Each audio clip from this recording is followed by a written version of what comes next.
If you need Pokemon TCG codes, make sure you stop by Town Store. They have automatic email delivery of all the code cards, and they have a really nice variety of stock of all the latest Sun and Moon sets along with all the promo cards. And make sure you use Tablemon code when you're checking out to get an extra 5% off.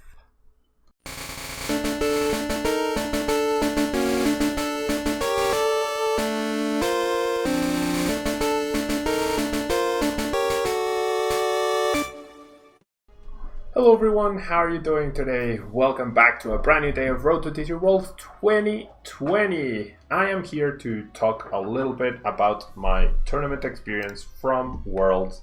I didn't do as well as I would have liked, of course. I ended up going 3 wins, 3 losses, and 1 tie, playing this very deck that you are seeing right now. So a lot of people asked me how I did. So I went 3-3-1. I got top 64, essentially 55th place, which doesn't give literally anything out, which is pretty sad, honestly. The whole season coming down to this, and then the only tier 2 event that doesn't give anything. To top 64, of course, I did have the travel award and whatnot, but definitely feels like right, the whole effort. Top 64 in the toughest field in the world is not anything easy, right? But anyways, this is what I ended up playing. Good old PIKAROM, Pikachu and Zekrom tag team definitely treated me very well when they came out, so I figured Worlds was a good tournament to stick to one of the decks that gave me so much success this past season. Full Blitz, obviously a very powerful attack, not only because of the damage output, but because of the energy attachments, and then Tag Bolt being very powerful as well because of the damage output, but also the plus bonus, being able to target down things on the bench. Choo Choo as well, very powerful card from Unified Minds, allows you to paralyze. Lightning Ride GX gives you a really high damage output, so overall a lot of synergy between these two cards. And then I did have the Double Zero Aura for the free retreat. I did play 2 Zapdos and 1 Hoopa because I felt like those were very essential to being able to deal with Malamar decks especially. And originally I had a split of 1 Hoopa, 1 Zapdos and 1 Tapu Fini, but after seeing the results of day 1, I figured that a lot more Gardevoir Sylveon made it through than Blacephalon, and therefore I was more likely to face off against a Gardevoir Sylveon than those. So I decided to put back the Zapdos in, and I took out the Great Potion that I had for a 3rd Lysander Labs. Lysander Labs, of course, prevents effects of tool cards from working, so that meant that the annoying Fairy Charm, Lightning Fairy Charms would not work against me, and also Spell Tag, so that was really, really nice.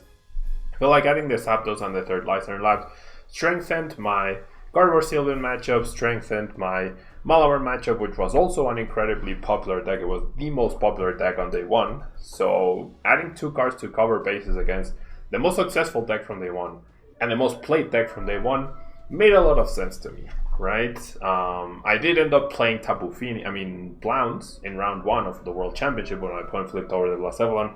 I was like, oh gosh, what have I done? But in the end, I ended up winning that round 1, so that was actually okay. It wasn't a terrible matchup without Tapu Fini. The Tapu Fini just made it incredibly, incredibly favorable. So round 1, I ended up winning against Manuel Jorak with his Blacephalon list.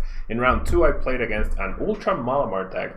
Ultra version, definitely the one I expected the least of. And game 1, I was in a pretty okay position, but I missed knockouts on turn 1 and 2 because I couldn't find a communication to save my life to find either Hoopa or Zapdos. So towards the end, I lost the game by that 1 prize that I wasn't able to get earlier on. Game 2, I won pretty handily as my opponent dead drew, and then game 3, my opponent was also off to a slow start, so was I, and in the end time was called, and in turn 3 of time, well, in turn 2 of time, he used Mimikyu and Gengar's GX attack, I forget the name, which did not allow me to play any cards from my hand. I had already exhausted my GX attack, and therefore I had no way to get that last KO for my last prize card for a game. So I ended up tying that round. Definitely felt a little bit more towards a loss because of the tie. I felt like I had that game if we had one more turn. Although my opponent also had the chance to win with one more turn. So it was super even. Ties, I guess, the fairest result there. But then round 3 I faced off against my first mirror match of the day, in which I lost game 1 after not drawing too well after getting judged on turn 1. I won game 2 after being able to tack bolt for 5 prizes in a single turn. And then game 3, in the mirror match, going second, Tapu Koko decided to go live in my prize cards. So that definitely didn't help my case. I was too far behind the whole game. When I had the chance to attack with Thunder Mountain and pressure, couldn't find it. It was an awful game overall, and so I lost that one. Then round 4 again, I played against Riley Holbert, who almost made top 8 with his Gardevoir Sylvan deck. I was very happy to see that because I figured with triple Lysander Labs I should be able to beat my opponent pretty decently. However, even though he got 5 mulligans on game 1 and I had a really good setup, he stamped me to 1. He stamped me on turn 1 rather, from 7 cards to 6, and those 6 cards were just absolutely useless. There was no energy there, there were no Electro Powers, which were the key card. I did have Lysander Lab, so I was able to continually attack Riley. However, I was not able to get that one Electro Power to one-hit KO the second Gardevoir Sylvan with Lightning Ride GX with the 5 energies, and eventually he was able to go back-to-back double custom catcher for the win. So it was a very frustrating loss of game 1. And in game 2, I had no way to search my deck. I ended up discarding 2 Lightnings on turn 1 and playing Cynthia. After I discarded the 2 Lightnings over radar, I find out that my Tapu Koko Prism Star is prized. And after that, Cynthia on turn 1 and turn 2, I was not able to find energy. So I was very behind in terms of energy attachments. I had no way to keep up against Riley's Fairy Song attack. And I had already lost attack team by the time I was able to get an attack off. So there was just absolutely no chance for me to win that game. So that was a pretty disappointing loss. I felt like my deck was the best equipped to deal with Gardevoir Sylveon. However, the cards just did not cooperate. Round 5 was against a Psychic Malamar deck, Simone Soldo from Italy, where I was able to win both games pretty handily. Huba put in a ton of work, so did Zapdos, so did the Lysander Labs. He didn't draw too hot either, as sometimes happens with Malamar, so that was pretty good for me overall. And then round 6 I played against Ryan, another PIKAROM mirror match in which I once again lost game 1 pretty quickly, going second. I went second 6 out of my 7 rounds, by the way. Going second in the mirror match, really hard to keep up, and then I was able to win game 2 after he got the slower start. And then game 3, history repeats itself. Tapu Koko decides to go live in the prize cards, and I had no way to keep up with the huge damage output. Like, I distinctly remember on turn 2, he had 7 energy on board, and I had none. So you really can't, with Koko Prism Star in the prize cards. So there's really absolutely no way you can cope with that. And I believe even in game 1, he had the Sigilyph GX deck, so I had to use my Tapu Koko Prism Star to KO that Sigilyph rather than being able to use it to accelerate energies. Overall, it was a very frustrating round. The deck just wasn't cooperating in that particular one. And then round 7, I played against a Japanese player playing Ultra Necrozma Malamar, once again, where I was able to very handily win both games pretty quickly. He was playing a tech power plant, but I always had the immediate counter stadium thanks to the 4 stadiums and the stadium nav that I did play in my list. So yeah, ended up in 55th place, 1 win away from getting into the money. Yeah, I mean, I'd say 2019 was still a pretty successful season, getting a regional win under my belt, getting a top 4 as well. Over 1,500 championship points.